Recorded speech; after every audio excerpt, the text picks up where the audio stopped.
Hello and welcome to the channel.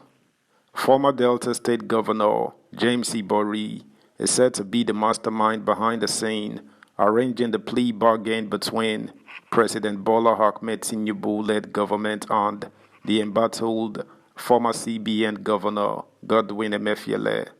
It was reported earlier that Emefiele was looking to do a deal with the government in which he would either serve little or no jail time at all in return for sensitive information or cash, as the case may be. Details coming up. Subscribe, like, share, and comment. Thank you.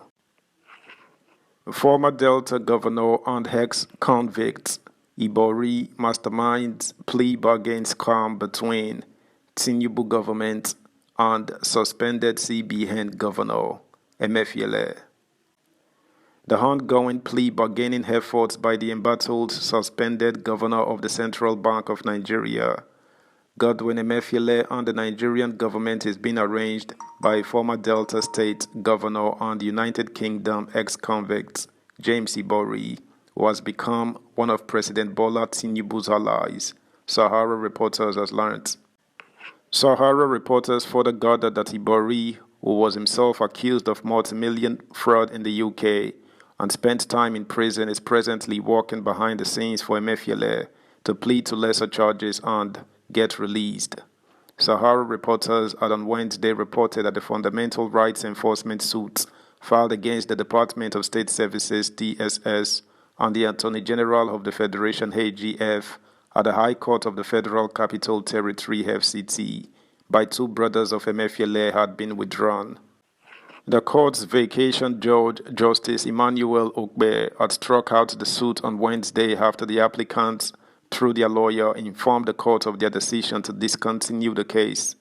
It was also earlier reported that the trial of the embattled former CBN governor was on Wednesday stalled at the High Court of Federal Capital Territory FCT following its plan to enter into a plea bargaining to get soft landing, according to sources. Emefiele is facing 20 counts of conspiracy and procurement fraud leveled against him by President Bola Tinubu-led Nigerian government. He was on August 17, 2023, brought to court under tight security.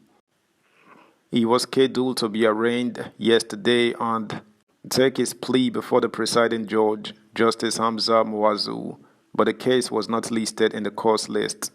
No official reason was given by the court or the lawyers, but findings by Sahara Reporters revealed that Emefiele had agreed to enter into plea bargaining with the prosecution in line with the Administration of Criminal Justice Act, ACJA 2015. It was learned from lawyers involved in the case that Emefiele opted to enter into plea bargaining with the prosecution team. Top sources on Thursday informed Sahara Reporters that Ibori was the mastermind of the plea bargaining scam by the CBN governor.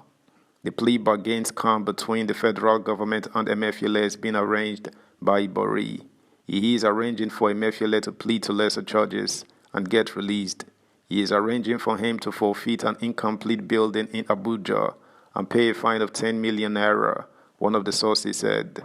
Earlier, the suspended CBN governor's siblings, George Emefiele and Okanta Emefiele, had filed separate ex parte motions at the court, seeking order of the court to enforce their fundamental rights to freedom of movement, among others by issuing perpetual injunction restraining the DSS from inviting, intimidating, harassing, and arresting or detaining them in relation to matters or body of matters which relate to the ongoing investigation of Mr. Godwin Emefiele and or matters outside the constitutional and statutory mandate of the first respondent, DSS. However, at the resumed hearing of the cases on Wednesday, counsel for the applicants, Grace Ehusani, informed the court that the applicants separately filed notice of discontinuance of the case. The lawyer, however, did not explain to the court why the applicants decided to discontinue the cases.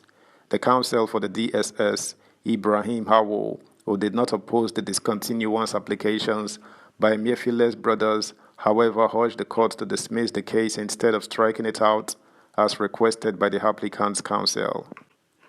The DSS Council also demanded a substantial cost of 2 million naira against the applicants in favor of the respondents. The counsel for the AGF, Maimuma Lami Sheru, also concurred with the submission of the DSS Council and also demanded a 2 million naira cost. Justice Okbe, in his ruling, struck out the cases and ordered that no cost should be paid by the applicants.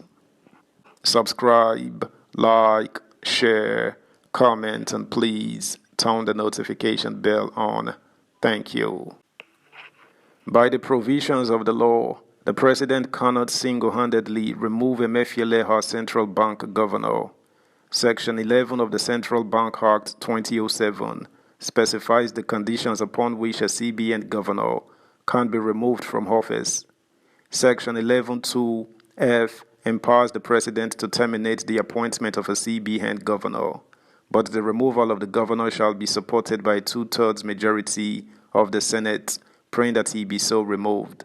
If the president cannot get a 2/3 majority of the Senate to remove the CBN governor, another option will be to wait until he is convicted of a criminal offense by a court of competent jurisdiction per Section 11(2)(b). However, Section 11(3) of the CBN Act allows the CBN governor to resign his office by giving at least 3 months' notice in writing to the president.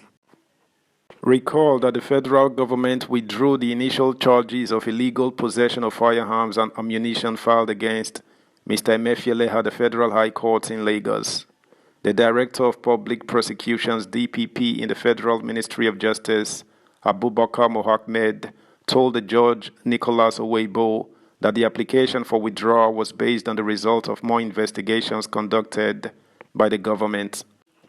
Mr. Emefiele, who has been in the custody of the State Security Service (SSS) since 10 June, is billed to appear before the Federal High Court in Abuja to answer to fresh 20 charges of conspiracy and procurement fraud.